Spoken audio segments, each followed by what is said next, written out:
السلام عليكم ورحمة الله وبركاته. مبحث في العرب قبل الإسلام. قريش من التقرش، والتقرش يعني التكسب والتجارة.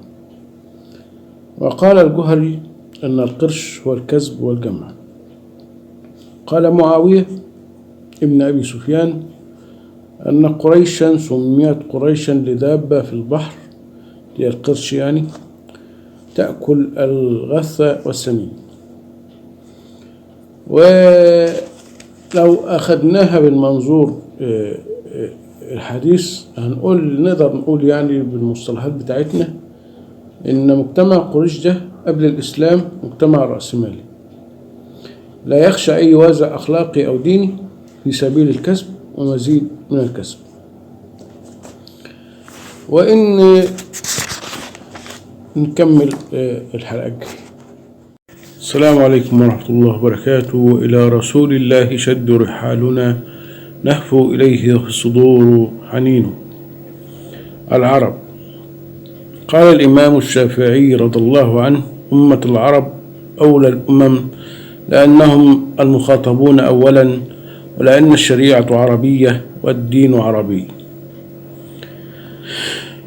ومما رواه ابن عباس رضي الله عنه: أحب العرب لثلاث، لأني عربي، والقرآن عربي، وكلام أهل الجنة في الجنة عربي.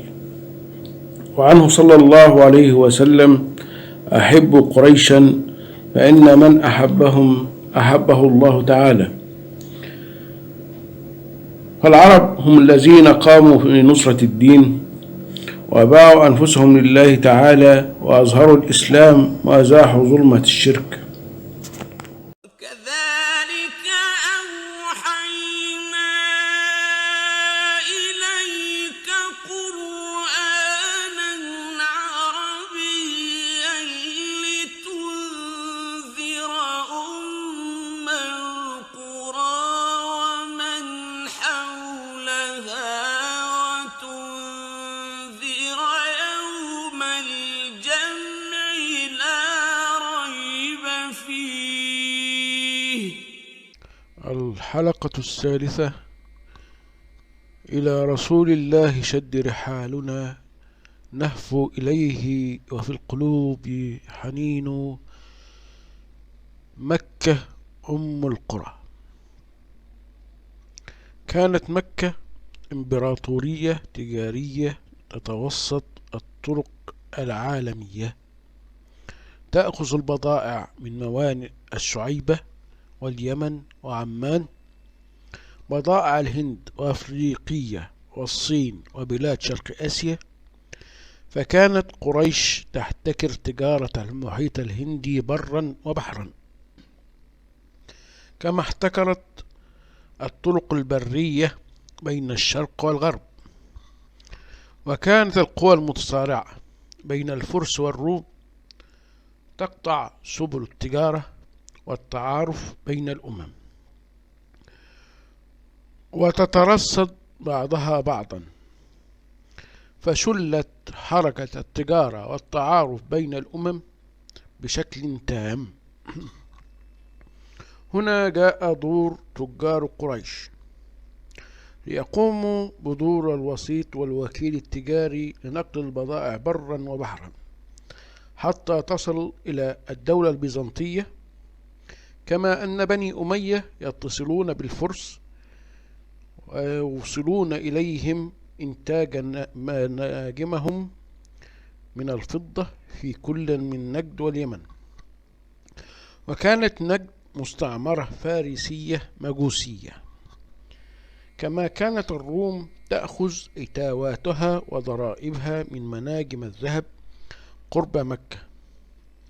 ونرى عبر التاريخ محاولات من الفرس والروم لغزو الجزيرة العربية وفرض سيادتهم على التجارة الدولية آنذاك، واحتكار هذه الطرق لأنفسهم. ولكنهم لم يستطيعوا تحمل صحاري الجزيرة العربية ولا مواجهة هجمات فرسان العرب الشديدة.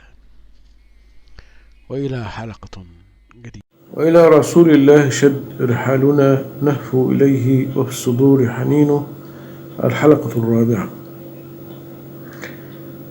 إن أول غزاة في العالم كانوا عربا، قوم تبع والفراعين، كما ورد ذكرهم في القرآن الكريم. وأنشأوا عاصمة وحكمهم في مصر تسمى بابليون،